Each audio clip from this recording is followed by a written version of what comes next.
speaker, Ms. Devashni Pradhan. She'll be speaking on Global South efforts at conflict resolution and peace building. Ms. Pradhan, please stick to the time. Thank you. Sure, sir. Thank you so much, sir. Good afternoon, distinguished chair, teachers, guests, and fellow scholar. It is honor today to present on a topic that is critical for our collective future, Global South effort at conflict resolution and peace building. My research titled, Is War an Absence of Peace? Changing Ideas of Peace and War and Conflict Resolution Initiatives.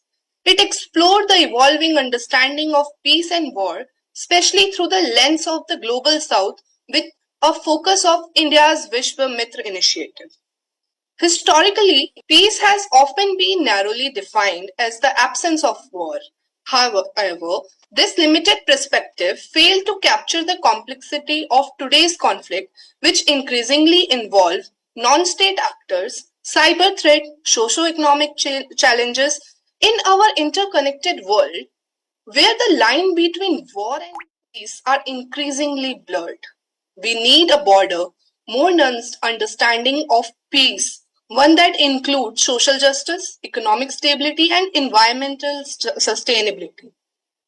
Countries in the global south, such as India, bring a unique approach to conflict resolution, shaped by their experience with colonialism and ongoing development challenges. India's Vishwa Mitra initiative exemplified the approach by promoting a comprehensive understanding of the peace that goes beyond merely ending conflict. Instead, it addressed the root cause of discord through economic development, cultural exchange, and diplomatic engagement. True peace, as its initiative emphasis, isn't just about ending wars. It's about creating conditions that prevent conflict from arising in the first place by fostering economic opportunity and encouraging cultural understanding. The Vishwa Mitra initiative aimed to build a foundation for a long-term peace. Soft power, already my fellow mates have discussed, so I will go on technology. Technology and advancement are also transforming the landscape of conflict resolution. In India, technology is being used to monitor conflict, mediate negotiation, and deliver humanitarian aid more effectively.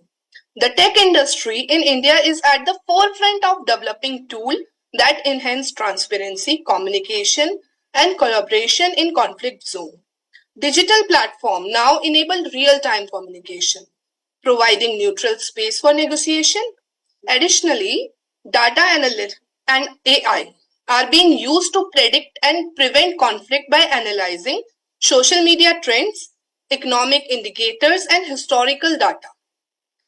This proactive approach allows us to identify and address potential conflict before they escalate. Now, I would like to addressing the grey rhinos, climate change and environment sustainability. Beyond traditional conflict, we must also address the grey rhinos, the highly probable high-impact threats that often go unaddressed, such as environmental degradation and climate change. These issues are increasingly recognized as major drivers of conflict, especially in the global south. Climate change exacerbates tension over resources, leading to conflict over water and land. For example, in sub-Saharan Africa, prolonged drought have intensified competition for scarce water resources, contributing to conflict among communities. Similarly, in South Asia, shifting monsoon pattern and melting glacier are affecting water availability, heightening tension between countries like India and Pakistan over shared rivers. India has taken significant steps to address these environmental challenges.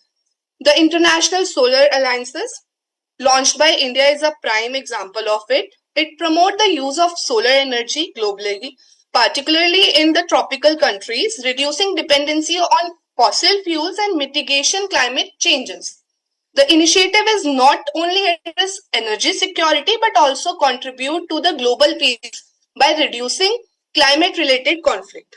Furthermore, India's National Plan on Climate Change outlines strategies to address climate change through mission focused on solar energy, energy efficiency, sustainable agriculture, and water management. These efforts demonstrate India's commitment to integrating environmental sustainability into the development and security strategy. I would like to tell you a little bit about a case study, the success story of Global South. To illustrate the effectiveness of the Global South approach, let's consider some examples.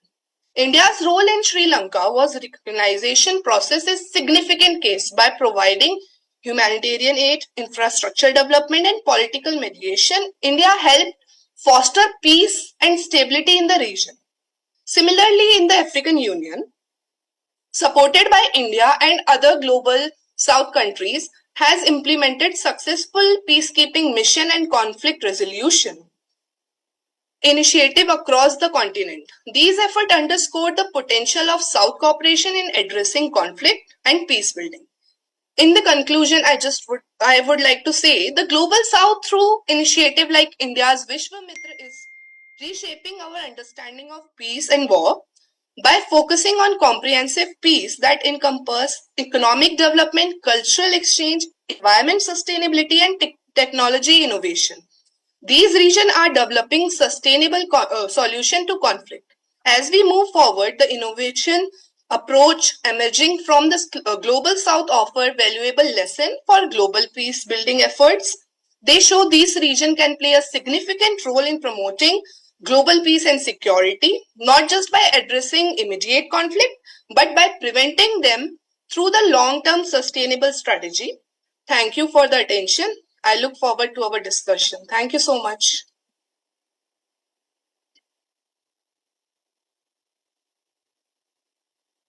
Thank you, Ms. Pradhan. We move on to the next presentation. That's